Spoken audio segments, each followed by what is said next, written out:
You're listening to episode 158. Kristen, a licensed marriage and family therapist, talks all things childhood anxiety with us.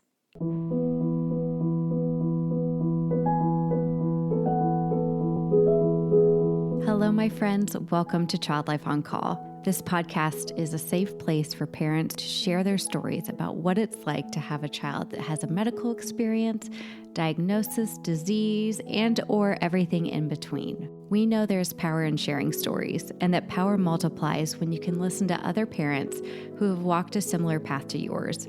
Giving and getting advice is great, but hearing how another parent navigates the complexities and nuances of healthcare is even better.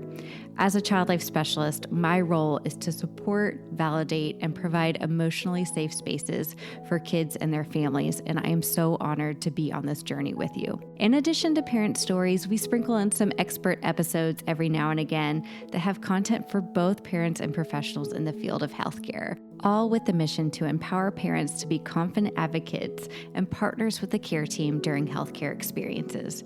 We're so glad you're here. Hello, my friends. We are in March, which means we are smack dab in the middle of Child Life Month. There are always going to be good things going on for Child Life Month, whether you're a child life specialist or a parent. I want to make sure that we take care of you. First of all, I'm so proud to be a child life specialist. I don't know if other people in other industries feel as much pride as we do, but there's a lot of hard parts that go along with our job, but there are also really amazing parts. And one of my favorite parts is the community that we have built together and meeting parents, meeting other child life specialists and other healthcare professionals like Kristen, who I get to chat with today, who all work towards the same goal of supporting kids and families because it is such an important role to play. And we get to go to bed every night being like, yeah, we did what we could to support others. On Jay Shetty's podcast today, he said, we want to make sure we love others, serve others, and feed others. And I love that. So a couple housekeeping things because it is Child Life Month. I want you to know that we are giving 20% off Child Life Circle memberships. The Child Life Circle is an online community for certified child life specialists. Come on and get affordable PDUs. You can get 2 PDUs per month for just a very short price underneath $20. So if you are a certified child life specialist who has been interested in joining the community, when you sign up, use code MARCH for 20% off. And parents, we have free resources for you too. So if you go to childlifeoncall.com/parents, you will see our grandparents guide. You will see our parent starter kit, which teaches you how to talk to your kids about taking medicine and getting shots and all the things that go along with healthcare experiences. So I'm so glad you're here today. I'm so glad to introduce you to Kristen. She helped me solve a parenting problem that I have been having that I didn't really even know I needed help with, but I definitely did. So I hope you enjoy our conversation today. So a couple housekeeping things because it is Child Life Month. I want you to know that we are giving 20% off Child Life Circle memberships. The Child Life Circle is an online community for certified child life specialists. Come on and get affordable PDUs. You can get 2 PDUs per month for just a very short price underneath $20. So if you are a certified child life specialist who has been interested in joining the community, when you sign up, use code MARCH for 20% off. And parents, we have free resources for you too. So if you go to childlifeoncall.com/parents, you will see our grandparents guide. You will see our parent starter kit, which teaches you how to talk to your kids about taking medicine and getting shots and all the things that go along with healthcare experiences. For having me. So my name is Kristen McNeely. I am a licensed marriage and family therapist in Southern California, and I also hold board certification in behavior analysis. So I've had both of those license and certification for about 15 years now. I started my career practicing in-home applied behavior analysis for children on the autism spectrum. I then kind of shifted to doing some school-based consultation and really enjoyed it, and ended up taking a full-time position as a behavior specialist for one of our local small school districts, and we are a full inclusion school district, meaning that there are no special day classrooms. So Even our students with most significant needs are included in a general education classroom, which is awesome. And then a couple of years ago, I was just getting more and more questions from friends, really asking, what do I do about this? What do I do about that? And I thought, gosh, I could really, I could make a career out of giving advice like this. And so I decided to go ahead and start a private practice. And so I do that fairly part-time right now, but it's growing. And about a year ago, I started my Instagram account trying to disseminate really good evidence-based information on behavior strategies, and then kind of adding in some childhood anxiety, because I think what I'm seeing more and more now is that children are having behavior disorders that are really a manifestation of anxiety. And so understanding kind of the difference in those two things and how those two problems are treated, I think is really important. And so that's kind of where we're at today. Well, you have so much experience. I think it's always such a unique part if you get to go into a person's home and really see how it's working. So the fact that you started that way in your career, and then the whole school district being inclusive, is another part I want to touch on, because inclusion means everybody. And I think we can be really quick to say we're inclusive with not being it. So I love that your school district is doing that. And Yeah. now with your private practice too, I think just the fact that someone like you, who is evidence-based, can be putting out information that is actually helpful and not harmful is Yeah. really important. Yes. Agreed. When you and I wrote to each other before we started recording the podcast, I could just tell from what you wrote that children with anxiety is your focus, and you spoke about that a little bit. What are some of the common themes you see and that you want parents to hear just around child anxiety in general? I know for myself as a parent, whenever my kiddos start to have anxiety or show signs of it, I'm like, what have I done Yeah. to cause this inside of them? And so if you could really just help me feel better right now, that would be great. Yeah, I think, that is my number one starting point. I think the most important thing for parents to understand is that their child's anxiety is not their fault. We are biologically wired to want to soothe our children, and our children are biologically wired to seek comfort from a caregiver. That's just how we are. And so understanding that their anxiety is not our fault is really step one. And then step two is really understanding that even though it's not our fault, the way that we respond to their anxiety really does impact how their anxiety either grows or how they learn to deal with it, how to manage it, I should say.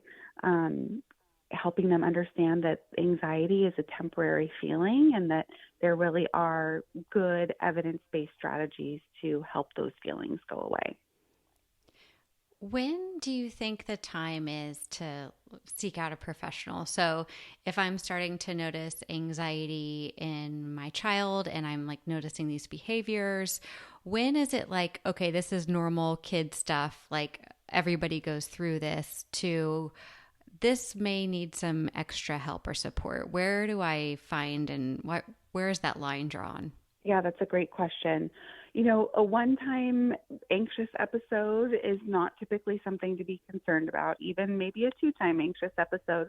Once it gets more significant, where it's really starting to impact either their quality of life or your quality of life, when it starts turning into them not wanting to leave their home or participate in activities that they normally enjoy, when it starts turning into really significant behavior disruptions like tantrum behavior or significant difficulty sleeping or changes in friendships, those are times when I would really start to seek out support.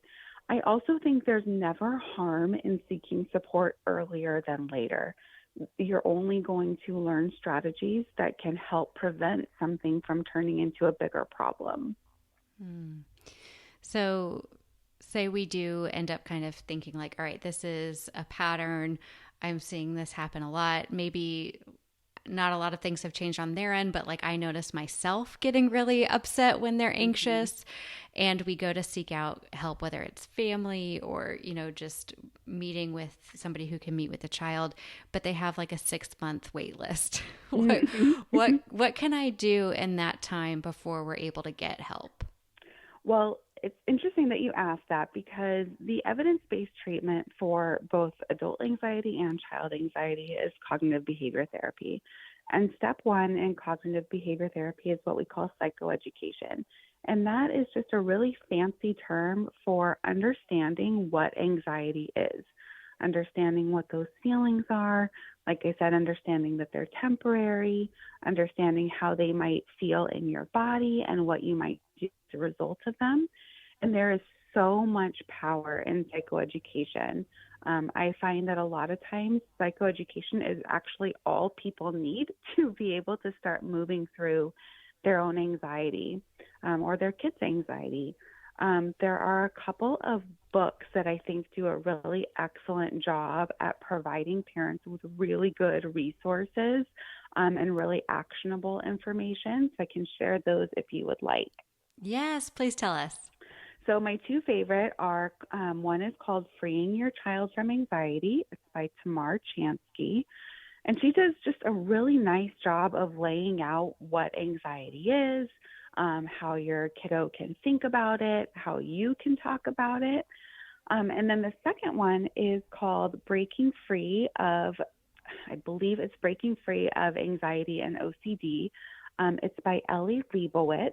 He is out of the Yale Child Study Center, and he developed a treatment called SPACE. And this is a parent-based treatment for childhood anxiety. So there's no child participation necessary.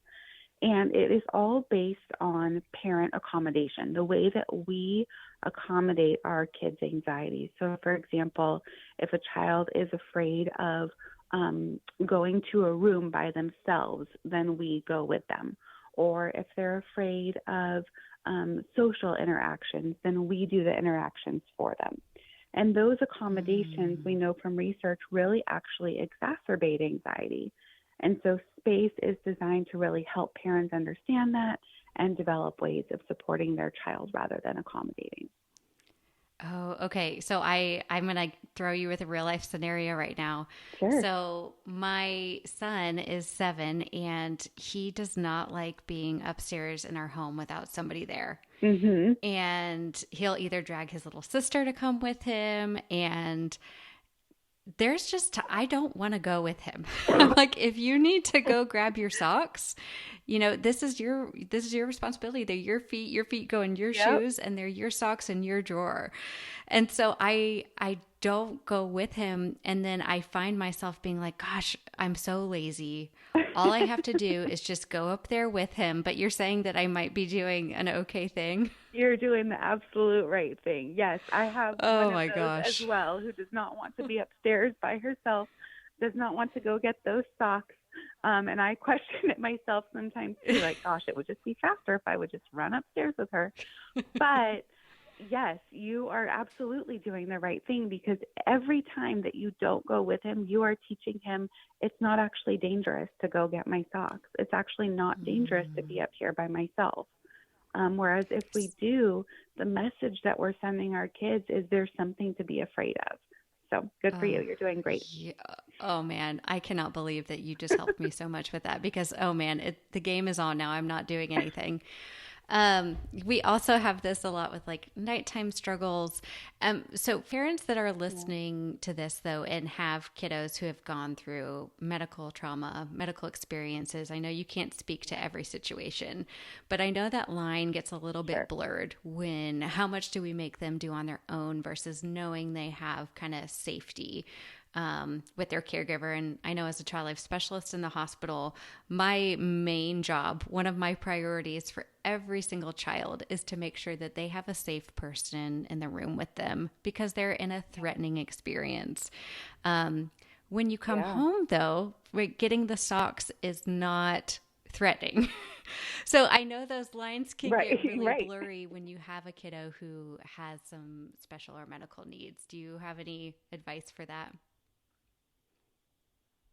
Yeah, I think that one of the things that we can focus on too is that we can be very systematic in how we address this. So let's say that you have a child who has maybe undergone some trauma, or you have been reinforcing these anxious behaviors. There's no reason that you all of a sudden need to go cold turkey and no longer do any of those things. You can take a very step by step approach.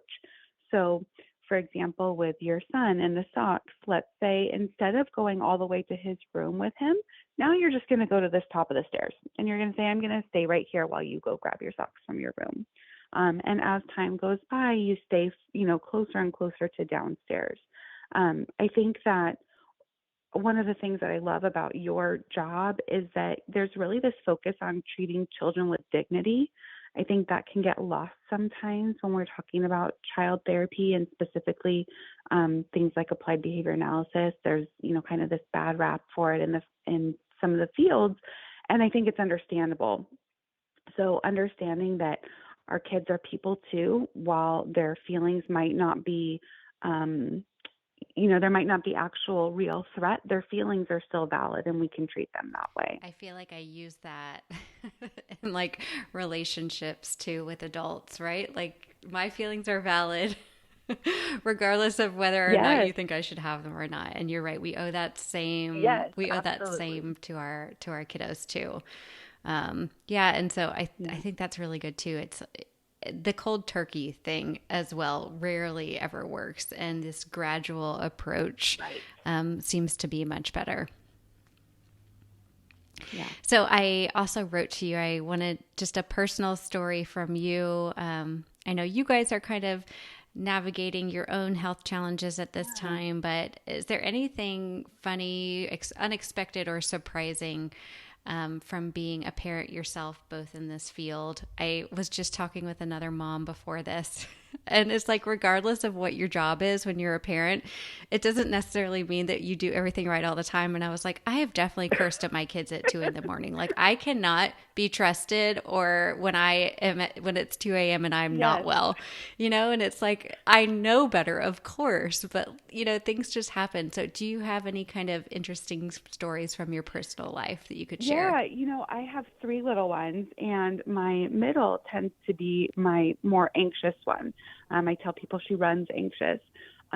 But my oldest, I do have a funny story about my oldest. So he, during the pandemic, attended a private school, and for a variety of reasons, we chose to move him to our neighborhood school in first grade. And timing wise, he didn't end up being able to start until the second week of school. It was fine. He's a really outgoing, happy kid. And so I was on maternity leave with my youngest, and I had my middle home with me.